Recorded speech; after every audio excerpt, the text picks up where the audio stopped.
Hello there. This is Kate Kunkel, one of your hosts for the 2024 Vibroacoustic Therapy Masterclass series. And I'm so excited today to be joined by Gabriel Ettenson.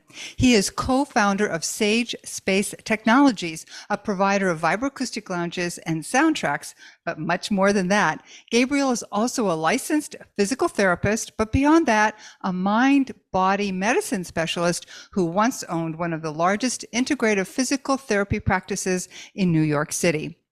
I watched an interview you did last March, I think it was, and I love how you talked about everything being information for our bodies, light and sound.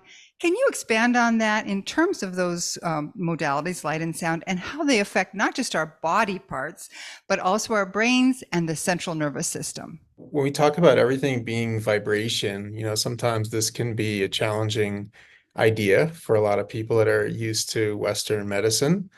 But often when I'm discussing it, I'll take people sort of on a journey from sort of the macroscopic world of the body part into the tissues, into the cells, the molecules, and then down to the atoms. And usually, even though we know things get smaller than atoms is generally kind of that sort of level of matter that most people will say, yeah, I agree. Um, but when you look at that, you can understand that sort of as we reverse it, atoms comprise molecules, molecules cells, cells tissues. But they're not necessarily changing because they're still all fundamentally atoms. And when atoms are looked at in terms of kind of how they communicate and sort of carry out their functions, it has to do with vibration. They all have these unique vibrational characteristics.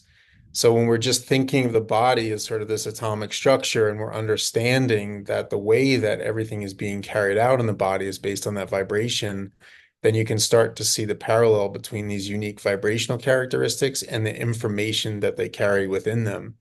And it's that information that continues to drive the function.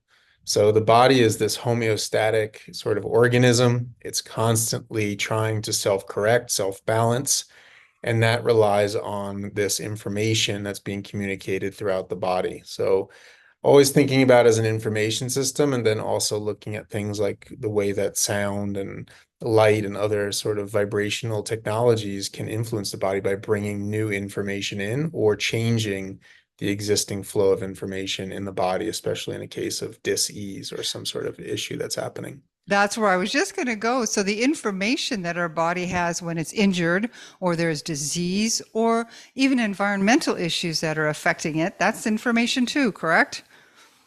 Yeah, like I said, when you kind of break out of this very macroscopic picture of the world around us and you can kind of see this more continuous way that we exist with nature and with the external environment, then there is nothing more than just a continuous flow of information in and out of that system.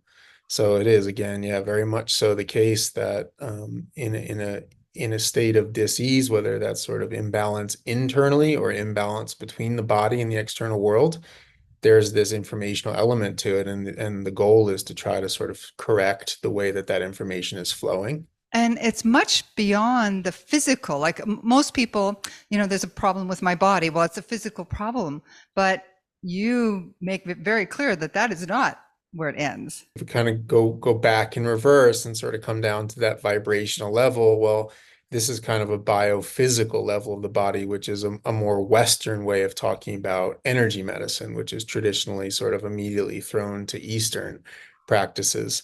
So yeah, the body is an energetic system, and in that state, it may have this sort of differentiation in the way it vibrates that kind of creates this perception of it being completely distinct from the external world, but it isn't fundamentally the case. And so the external environment, the internal environment are continuous and need to be addressed and considered and understood in that way in order for people to find that balance, that healthy way of living.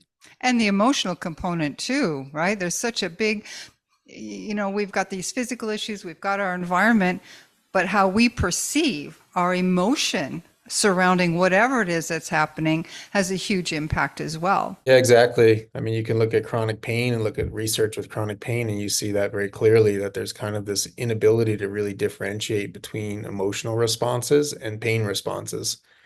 And so I think, I always say in any given moment, there's perception. Perception is essentially feelings. sensations and thoughts. And those are all different realms that need to be considered and understood and managed.